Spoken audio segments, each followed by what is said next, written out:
This is where most people lose.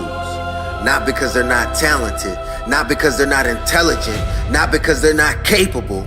They lose because they misread the moment. Napoleon Hill warned us about this in Think and Grow Rich.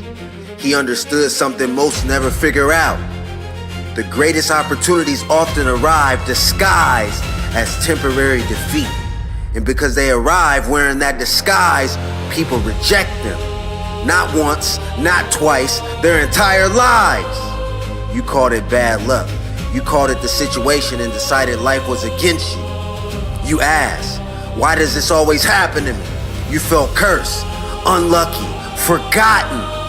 But what if it wasn't bad luck? What if it was preparation? What if the thing frustrating you was actually developing you? You call it stress. You said, this is too much. I can't handle this. I don't need this right now. So you tried to escape it. You looked for comfort, for relief, for an easier path. But growth has never lived in comfort. Growth lives where pressure exists. Growth lives where you're forced to adapt, forced to think differently, forced to become more than you currently are. You called it, this isn't for me. And that's where most dreams die. Not in failure, in interpretation. Because the moment you tell yourself, this isn't for me, you stop looking, you stop learning, you stop growing, you stop fighting. The opportunity didn't leave, you left. That's the painful truth. But what if that was the door? The very thing you rejected, the very thing you complained about, the very thing you wanted to escape. What if that was the entrance? What if the challenge wasn't blocking the path, but creating it? What if the obstacle wasn't the enemy, but the invitation? Because that's how opportunity operates. It rarely asks permission. It rarely makes sense immediately. It simply appears, then waits to see what you'll do. Most people fail the test, not because it's difficult, because it's uncomfortable. And discomfort scares them. Pressure scares them. Uncertainty scares them.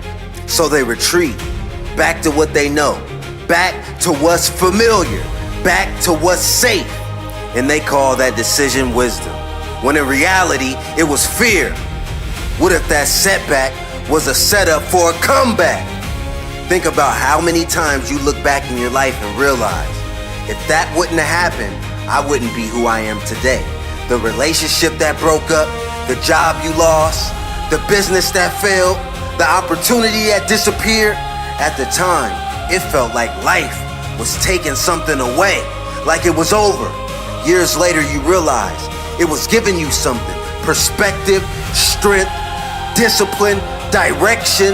The setback wasn't the story. The setback was the beginning of the new story. You didn't fail, you misread the moment. That's the difference. Failure is not always losing. Sometimes failure is misunderstanding. Sometimes failure is walking away too soon. Sometimes failure is labeling something as negative before you've given it time to reveal its purpose. Most people aren't defeated by circumstances. They're defeated by interpretation. They decide what something means too quickly. Pressure means danger. Difficulty means stop. Uncertainty means wrong direction. And because they believe those lies, they never discover what's on the other side. Every level of growth requires a version of you to die. The comfortable version, the predictable version, the version that wants guarantees, the version that wants certainty when there's nothing certain about life but death. The version that runs when things get difficult. That's why opportunity only feels uncomfortable, or often feels uncomfortable, because it's trying to replace who you've been with who you need to become. But transformation never feels uncomfortable. It feels disruptive. It feels inconvenient. It feels unfair. Until you understand what it's doing. Then everything changes. Then the pressure makes sense. Then the challenge makes sense. Then the struggle makes sense. Then temporary defeat makes sense. Because now you can see what it was building. But most people never get that far. They quit before construction. They leave before the lesson is complete. They run before the transformation is finished. And every time you run from pressure, you just might be running from your next level. Every time you avoid discomfort, you might be avoiding growth. Every time you retreat from uncertainty, you might be retreating from opportunity. And that's why most people stay exactly where they are. Not because opportunity never came, but because they rejected it when it arrived wearing the wrong clothes.